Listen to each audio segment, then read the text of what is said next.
स्वागत है आपका हमारे इस YouTube प्लेटफॉर्म पर। आपको मध्यकालीन भारत के इतिहास का एक लेक्चर मिल चुका है। आज मध्यकालीन भारत के इतिहास का दूसरा लेक्चर होगा। मध्यकालीन भारत के इतिहास में सबसे पहले हम लोगों ने देखा था मोहम्मद बिन कासिम के बारे में, प्रथम अरब आक्रमणकारी। उसके बाद हम लोगों ने महमूद गजनवी के बारे में देखा, जिसने कितनी बार आक्रमण किया था, 17 बार आक्रमण किया था। फिर उसके बाद हमने मोहम्मद गौरी के बारे में देखा। मोहम्मद गौरी के बाद शुरू होता है सल्तनत काल। सल्तनत काल में कई वंश होते हैं। कौन कौन से वंश होते हैं उसको हम लोग देखते हैं। सबसे पहले होता है गुलाम। फिर होता है खिलजी वंश, गुलाम वंश, खिलजी वंश। फिर होता है तुगलक वंश। तुगलक के बाद हो जाता है सैयद वंश, तुगलक सैयद। फिर हो जाता है लोधी वंश। ठीक है, तुगलक सैयद के बाद लोधी वंश हो जाता है। ठीक है, इसको याद करने के लिए ट्रिक क्या है, जैसे देखिए क्या है ट्रिक। गुल खिले, नोट कर लीजिए कहीं पर। गुल खिले तुम शायद लोगे, गुल खिले तुम शायद लोगे। ठीक है, और आगे ट्रिक है उनके संस्थापक की याद करने के लिए। कुमारी जरीना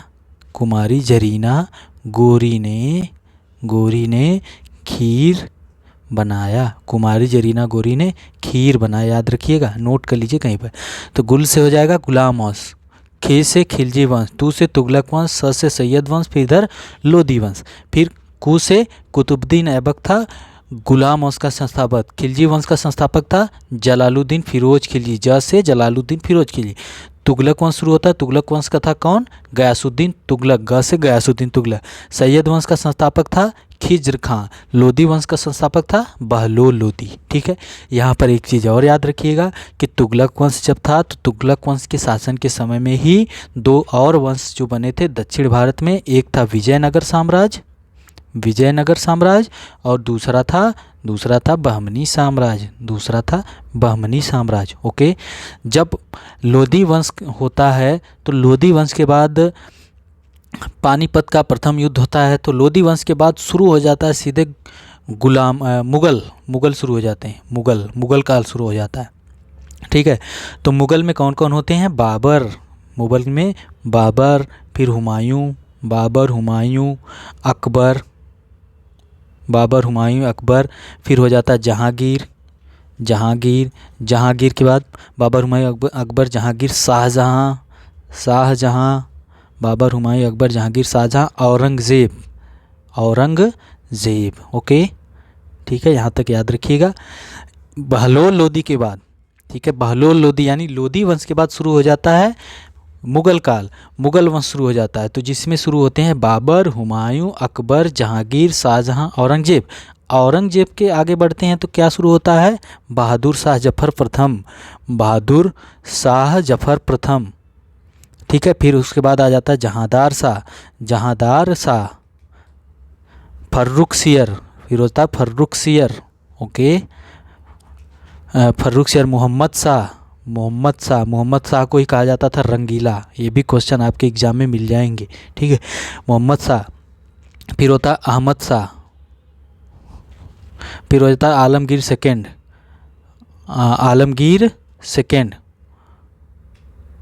ठीक है, शाह आलम द्वितीय।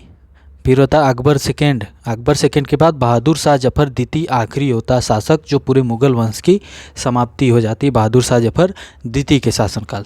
तो यही पूरा मध्यकालीन भारत है। हमने देख लिया यहाँ पर मध्यकालीन भारत के इतिहास में सल्तनत काल के पहले हम लोगों ने अरबों के आक्रमण के बारे में देखा, जिसमें हम लोग आपकी किताब में लिखा हुआ है। हमने क्या देखा, हमने सबसे पहले मोहम्मद बिन कासिम के बारे में देखा। आप अपनी बुक ले लीजिए, बुक अगर नई होगी तो पेज नंबर चेंज हो गए। हमारी बुक में जो है पेज नंबर 21, पेज नंबर 21 से ये शुरू है मध्यकालीन भारत का इतिहास। सबसे पहले हम लोग मोहम्मद बिन कासिम के बारे में देखे, जो पहला मुस्लिम आक्रमणकारी था। फिर महमूद गजनी के बारे में देखे, फिर मोहम्मद गौरी के बारे में देखे। अब हम लोग आज पहुँचते हैं गुलाम वंश पे। गुलाम वंश में सल्तनत काल में गुलाम वंश सबसे पहले हमने ट्रिक के बारे में बता दिया कि गुल खिले तुम शायद लोगे, गुलाम वंश, खिलजी वंश, तुगलक वंश, सैयद वंश, लोधी वंश। ओके, अब गुलाम वंश के बारे में देखते हैं। गुलाम वंश की स्थापना 1206 में कुतुबुद्दीन ऐबक ने किया। कौन किया, कुतुबुद्दीन ऐबक ने। ठीक है, कुतुबुद्दीन ऐबक ने अपना राज्याभिषेक 1206 में हुआ उसका राज्याभिषेक। कुतुबुद्दीन ऐबक ने अपनी राजधानी लाहौर में बनाई थी। कहाँ पर बनाई थी राजधानी अपनी? लाहौर में बनाई थी और लाहौर से ही शासन किया था कुतुबुद्दीन ऐबक। कुतुब मीनार की नींव कुतुबुद्दीन ऐबक ने डाली थी। कुतुब मीनार जो दिल्ली में है, ठीक है।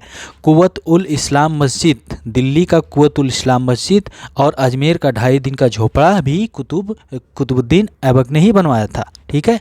कुतुबुद्दीन ऐबक को लाख बख्श कहा जाता था, लाखों का दान देने वाला कहा जाता था। लाख बख्श मतलब लाखों का दान देने वाला। प्राचीन नालंदा विश्वविद्यालय कहाँ पर है? बिहार में। को ध्वस्त करने वाला ऐबक का सहायक सेनानायक बख्तियार खिलजी था। ऐबक की मृत्यु जो है, कुतुबुद्दीन ऐबक की मृत्यु 1210 में चौगान खेलते समय घोड़े से गिरकर हो गई और इसे लाहौर में दफनाया गया। तो याद रखिएगा, कुतुबुद्दीन ऐबक ने अपनी राजधानी लाहौर बनाई और लाहौर में ही इसको दफनाया गया था। क्या खेल रहा था? चौगान खेल रहा था और घोड़े से गिर गया और इसकी मृत्यु हो जाती है, ठीक है। यहाँ तक कोई दिक्कत नहीं होनी चाहिए। कुतुबुद्दीन ऐबक के बाद उसका उत्तराधिकारी होता आराम शाह, जिसने सिर्फ 8 महीनों तक शासन किया। आराम शाह की हत्या करके इल्तुतमिश 1211 में दिल्ली की गद्दी पर बैठा, ठीक है। आराम शाह की हत्या करके इल्तुतमिश 1211 में दिल्ली की गद्दी पर बैठा। याद रखिएगा, धर्मपाल के द्वारा विक्रमशिला विश्वविद्यालय भी बनाया गया था, जिसको ध्वस्त कर दिया था बख्तियार खिलजी ने। और आज भी हमारे भारत देश की ये विडंबना है कि बख्तियार खिलजी जो ध्वस्त कर दिया था हमारे नालंदा विश्वविद्यालय को, विक्रमशिला विश्वविद्यालय को, उसके नाम पर आज भी एक रेलवे स्टेशन बिहार में है। ओके, चलिए आगे बढ़ते हैं। कुतुबुद्दीन ऐबक के बाद आराम शाह के बाद तुर्किस्तान का इल्बरी तुर्क था। तुर्किस्तान आज एक देश है। तुर्किस्तान की राजधानी क्या है? आप लोग कमेंट करिएगा। जो ऐबक का गुलाम था एवं दामाद था, यानी कुतुबुद्दीन ऐबक का गुलाम और दामाद था। इल्तुतमिश ऐबक की मृत्यु के समय वह बदायूं का गवर्नर था। इल्तुतमिश ने लाहौर से राजधानी दिल्ली स्थानांतरित की। तो सबसे पहली बार लाहौर से राजधानी कौन स्थानांतरित किया? कौन किया? इल्तुतमिश ने किया। अभी हमने यहाँ देखा कि कुतुबुद्दीन ऐबक लाहौर से ही शासन कर रहा था। ओके, इसने हौज सुल्तानी का निर्माण देहली कोहना के निकट करवाया था। देहली कोहना के निकट हौज सुल्तानी का निर्माण करवाया था इल्तुतमिश ने। इल्तुतमिश पहला शासक था जिसने बगदाद के खलीफा से सुल्तान की पदवी धारण की थी, वैधानिक स्वीकृति प्राप्त की और सुल्तान बना था। याद रखिएगा, कुतुबुद्दीन ऐबक सुल्तान नहीं था। कुतुबुद्दीन ऐबक सिर्फ एक सेनापति की तरह ही शासन करता है। ओके, लेकिन पहली बार सुल्तान भारत का बनता है कौन? सुल्तान की पदवी धारण करता है इल्तुतमिश, ठीक। इल्तुतमिश की मृत्यु 1236 में हो जाती है। चंगेज खां से बचने के लिए ख्वारिज्म के सम्राट जलालुद्दीन को इल्तुतमिश ने अपने यहाँ शरण नहीं दी थी। किसने शरण नहीं दी थी? चंगेज खां जो था मंगोल का था, मंगोल का आक्रमण हुआ था, तो इल्तुतमिश ने उसको अपने यहाँ शरण नहीं दी थी और चंगेज खां से, मंगोलों से अपने आप को बचा लिया था। इल्तुतमिश के बाद उसका पुत्र रुकनुद्दीन फिरोज गद्दी पर बैठा। वह एक अयोग्य शासक था। इसके अल्पकालीन शासन पर उसकी मां शाह तुर्कान छाई रही थी। शाह तुर्कान के अवांछित प्रभाव से परेशान होकर तुर्की अमीरों ने रुकनुद्दीन को हटाकर रजिया को सिंहासन पर आसीन किया। पहली महिला मुस्लिम शासिका रजिया सुल्तान बनती है, ठीक है। इस प्रकार रजिया बेगम प्रथम मुस्लिम महिला थी जिसने शासन की बागडोर संभाली। याद रखिएगा, किस वंश से संबंधित है? गुलाम वंश से संबंधित है रजिया ने पर्दा प्रथा का त्याग कर तथा पुरुषों की तरह चोगा सर पे बांधकर एवं कुलाह टोपी पहनकर राज दरबार में खुले मुंह से जाने लगी थी। रजिया ने मलिक जमालुद्दीन याकुत को अमीर याखुर घोड़े का सरदार नियुक्त कर दिया था। किसका सरदार? घोड़े का।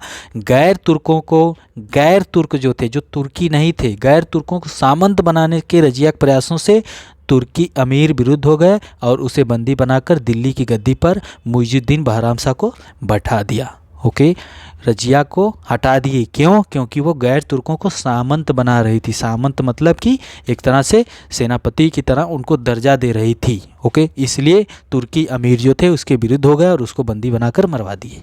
ओके, चलिए अब आगे बढ़ते हैं, यहाँ तक कोई दिक्कत नहीं होनी चाहिए आपको।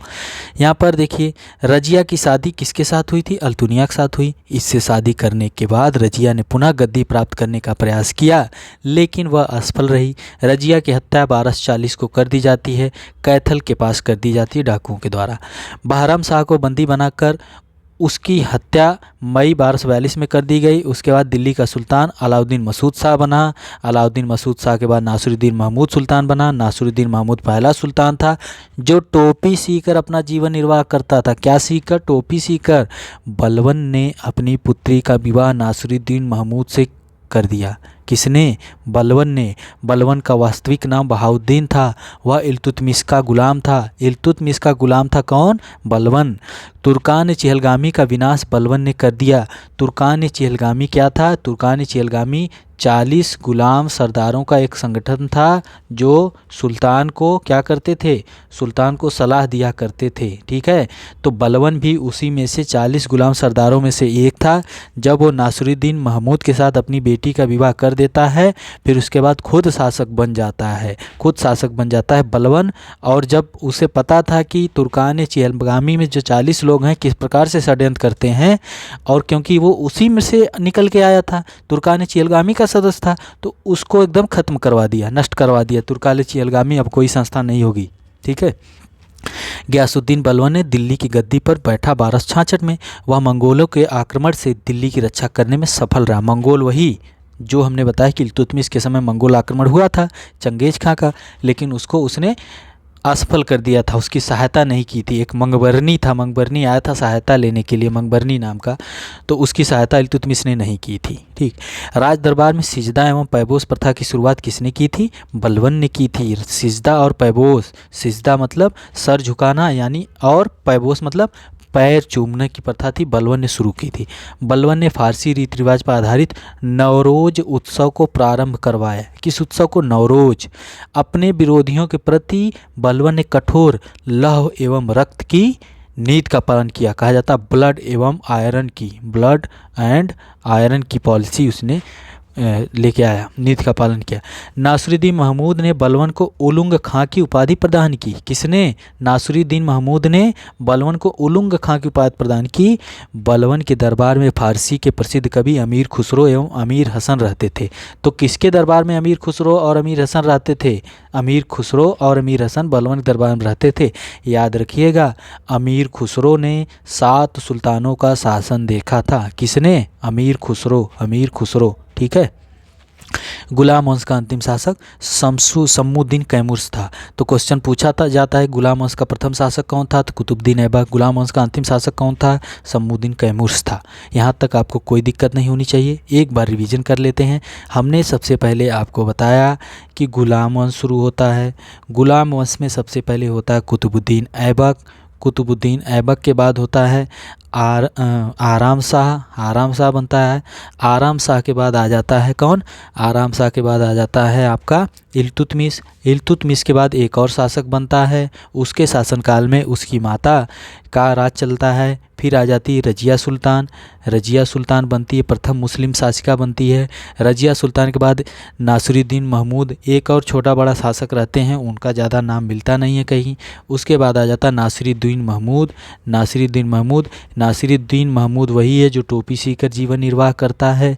नासिरुद्दीन महमूद जो है कि बलबन जो होता है अगला शासक, बलबन अपनी पुत्री का विवाह नासिरुद्दीन महमूद के साथ कर देता है और नासिरुद्दीन महमूद को गद्दी से हटा के खुद शासन करने लगता है। ठीक है।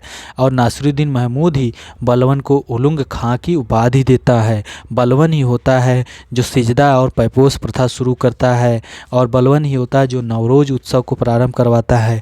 लौह और रक्त की प्रणाली बलबन ही शुरू करता है। ओके। बलबन के दरबार में फारसी कवि अमीर खुसरो और अमीर हसन रहते थे। अमीर खुसरो वही हैं जो भारत में 7 सुल्तानों का शासनकाल देखे थे। अमीर खुसरो को कहा जाता है तूतीय हिंद। ठीक है। और हिंदी की खड़ी बोली का जनक भी अमीर खुसरो को कहा जाता है। ओके, याद रहे। और गुलाम वंश का अंतिम शासक शम्सुद्दीन कैमूर था। यहाँ तक आपको कोई दिक्कत होगी तो आप लोग कमेंट करिएगा, नीचे कमेंट ज़रूर करिएगा। आपको कोई समस्या होगी तो आपको फिर से लेक्चर दे दिया जाएगा। ओके। चलिए आगे हम लोग इसके बाद खिलजी वंश को पढ़ेंगे। खिलजी वंश के बाद हम लोग लोधी वंश के बारे में तुगलक वंश के बारे में पढ़ेंगे। तुगलक के बाद हम लोग सैयद वंश को पढ़ेंगे। सैयद के बाद हम लोग लोधी वंश को पढ़ेंगे। लोधी के बाद आ जाता है बाबर आ जाता है। बाबर के बाद हुमायूं के बाद अकबर, फिर जहांगीर, फिर शाहजहां, औरंगजेब, बहादुर शाह जफ़र प्रथम, जहांदार शाह, ऐसे करके अंतिम शासक जो होता बहादुर शाह जफ़र द्वितीय के बारे में पढ़ेंगे। तो यही पूरा मध्यकालीन भारत का इतिहास है आपका। एक एक चीज़ धीरे धीरे करते चले जाएंगे तो आपकी पूरी लुसेंट ख़त्म हो जाएगी, आपको कोई समस्या नहीं रह जाएगी। ठीक है, बहुत बहुत धन्यवाद।